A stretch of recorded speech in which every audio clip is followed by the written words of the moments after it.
Type of problems ನ solve ಮಾಡ್ತಾ ಹೋಗೋಣ. ಸೊ ಕೊಟ್ಟಿರೋ ಈಕ್ವೇಶನ್ ಇಲ್ಲಿ 2x plus 3y plus 10z ಈ ರೀತಿ ಇದೆ.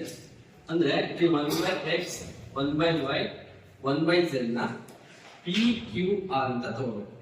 ಸೊ ಲೆಟ್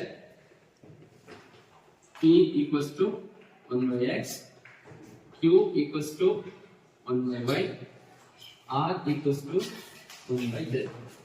ಅಂದ್ರೆ ಗಿವನ್ ಸಿಸ್ಟಮ್ ಆಫ್ ಈಕ್ವೇಶನ್ ಇವಾಗ p q r ಅಲ್ಲಿ ಬರೀತಬಹುದು. ಅಂದ್ರೆ 2p plus 3q plus 10r equals to 4. Next to 4p minus 6q plus 5r equals to 1. Next to 6p